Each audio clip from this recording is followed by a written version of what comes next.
Hello everyone, this is Calvin, Professor C here.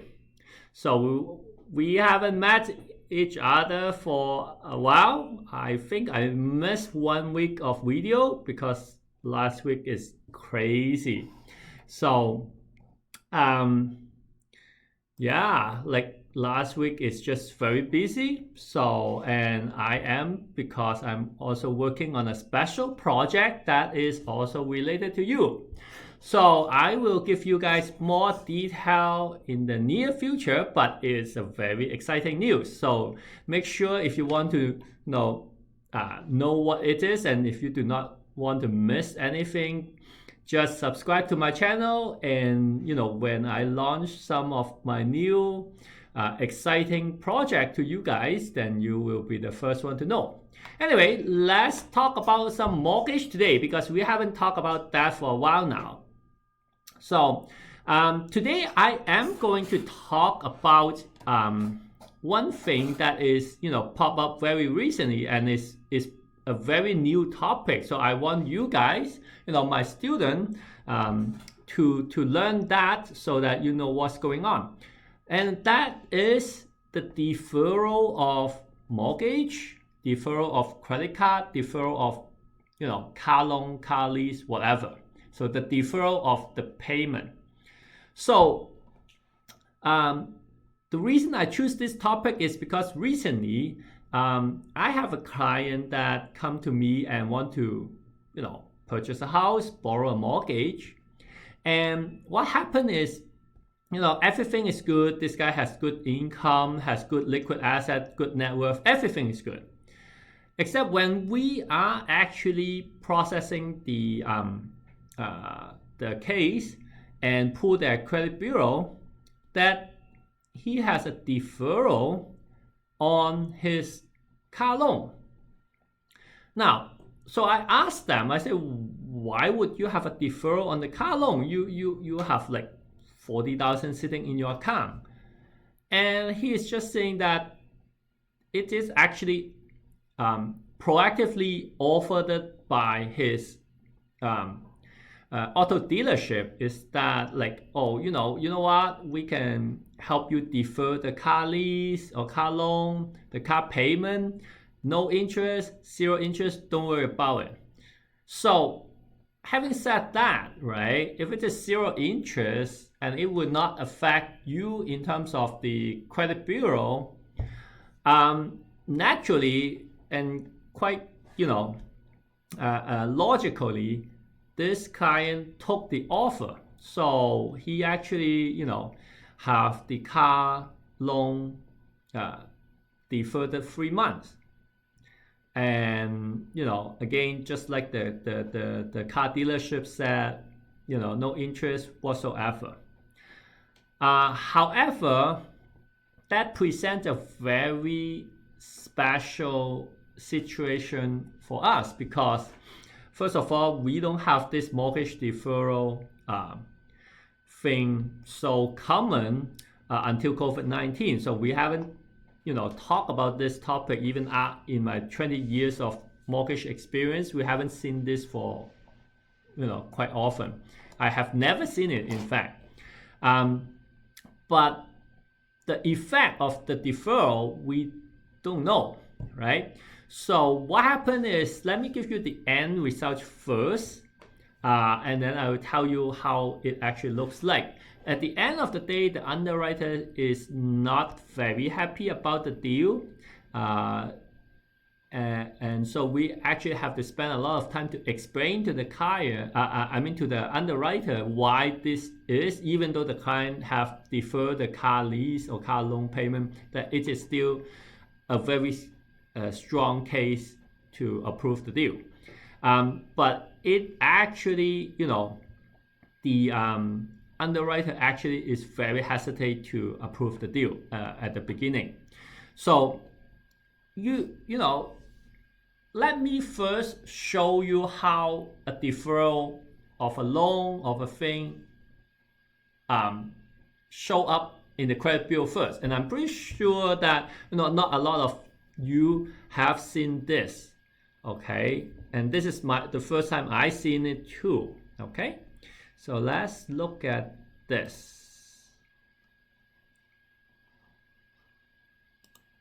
Okay, so this is the credit bureau. So you will see that, on the trade line, it say affected by natural or declared disaster, right? And the payment frequency is deferred. Okay, so this is how it show up on the credit bureau. Okay, and so it does not affect the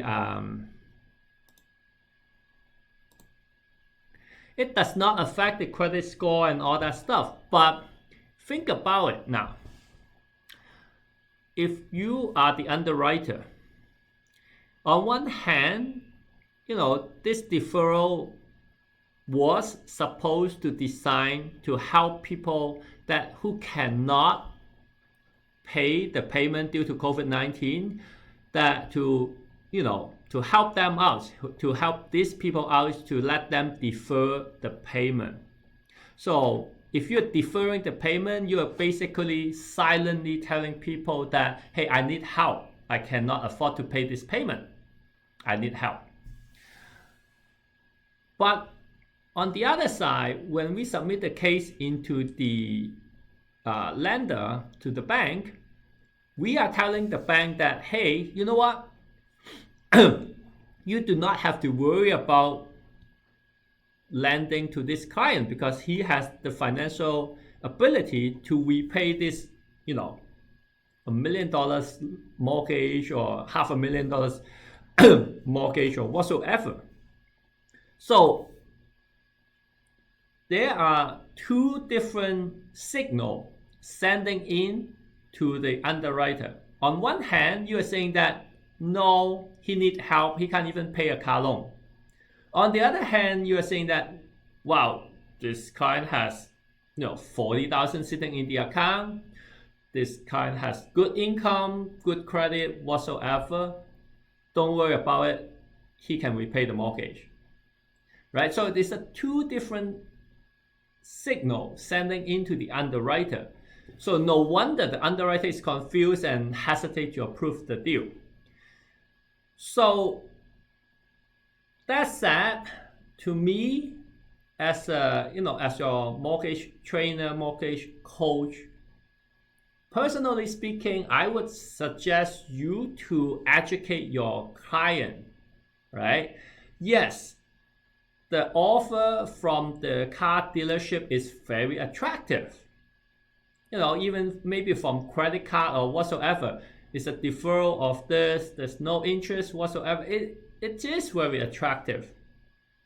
But if you're not borrowing a mortgage, if you're not going to apply for a mortgage, yeah, go ahead, I don't care. But if you are going to apply a mortgage in the near future, you know what? I would suggest you, Mr. Client, not to take the deferral, right? So, because it will negatively impact you in the future when you apply for a mortgage.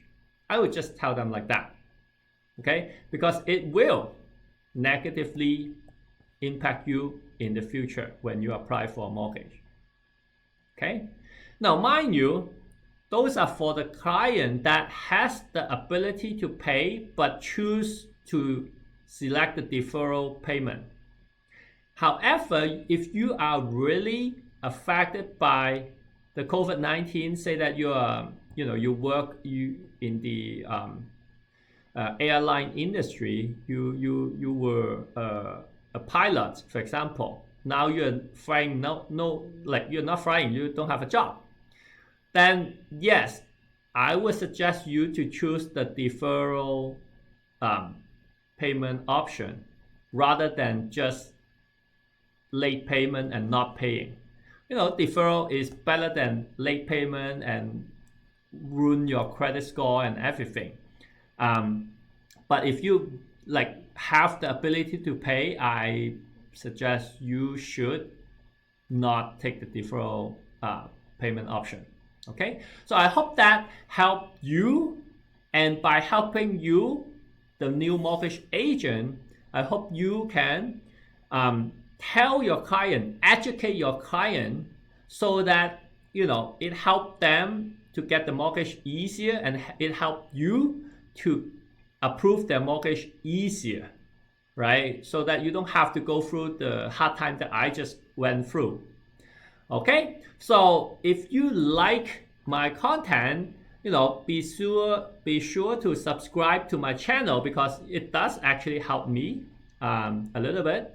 Like the video, because how it helped me is because the more subscriber I have, and the more like I have, people can search on YouTube for, like, say, mortgage training or something like that easier, and they will find my video easier, so that then more people can be helped. More people can find the content, and then they can be helped. So yeah, it does help me, and it does help the industry a lot. Okay, and if you also want to attend the live workshop that I host every month, there's a link right there. You can go and sign up and find out more information. Or if you say, hey, I know you have a book, you can go to this link and go to Amazon and can find the book. You can actually search my book name and find that. So it does also help you on that. Okay, so that's it for this week. I hope next week I can bring in some exciting news for you on my new project, or some new updates on the mortgage industry or something like that. Okay, so I will talk to you soon.